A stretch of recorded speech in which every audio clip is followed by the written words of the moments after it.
উপদেষ্টা হিসেবে শপথ নিয়েছেন ডক্টর ওয়াহিদউদ্দিন মাহমুদ, আলী ইমাম মজুমদার, অবসরপ্রাপ্ত লেফটেন্যান্ট জেনারেল জাহাঙ্গীর আলম এবং মোহাম্মদ ফাউজুল কবির খান। শপথ অনুষ্ঠানের পর বঙ্গভবনে প্রধান উপদেষ্টার সভাপতিত্বে উপদেষ্টা পরিষদের বৈঠক অনুষ্ঠিত, বিভিন্ন বিষয়ে আলোচনা। ভারতের প্রধানমন্ত্রী নরেন্দ্র মোদীকে ফোন করেছেন ডক্টর ইউনূস, হিন্দুদের নিরাপত্তার আশ্বাস, ভারতের সহায়তা অব্যাহত রাখার প্রতিশ্রুতি মোদীর।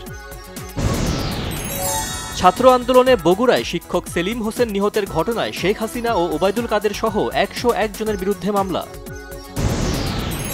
বাংলাদেশে বৈষম্য বিরোধী ছাত্র আন্দোলনে 32 শিশু সহ 650 জন নিহত হয়েছে, জাতিসংঘের মানবাধিকার কমিশনের প্রাথমিক প্রতিবেদন। বাংলাদেশের অন্তর্বর্তী সরকারের জন্য সহযোগিতার সব দরজা খোলা আছে বলে আশ্বস্ত করেছে জাতিসংঘ। ভারতে বসে বাংলাদেশের বিরুদ্ধে ষড়যন্ত্রে লিপ্ত শেখ হাসিনা, অভিযোগ মির্জা ফখরুল ইসলাম আলমগীরের। বিএনপির স্থায়ী কমিটির সদস্য হলেন দলের ভাইস চেয়ারম্যান অবসরপ্রাপ্ত মেজর হাফিজউদ্দিন আহমেদ ও ডাক্তার AZM জাহিদ হোসেন।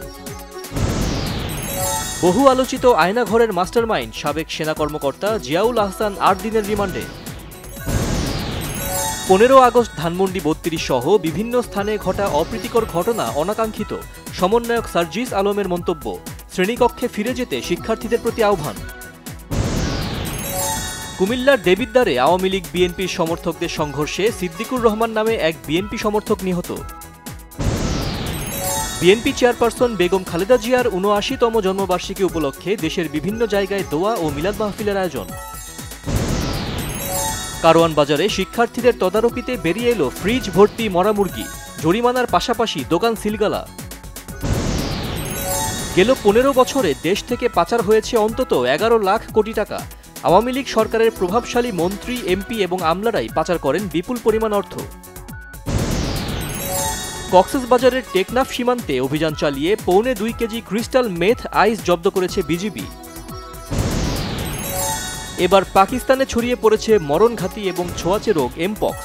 দেশটিতে এখন পর্যন্ত 3 জন এমপক্স রোগী শনাক্ত। ইসরায়েলের প্রধানমন্ত্রী বেনিয়ামিন নেতানিয়াহুকে যুদ্ধবিরতির অনুরোধ জানানোর দাবি সাবেক মার্কিন প্রেসিডেন্ট ডোনাল্ড ট্রাম্পের। রাওয়ালপিন্ডি টেস্টের চ্যালেঞ্জ নিতে প্রস্তুত টাইগাররা, জানালেন শরীফুল। টার্গেট বাবর আজমের উইকেট।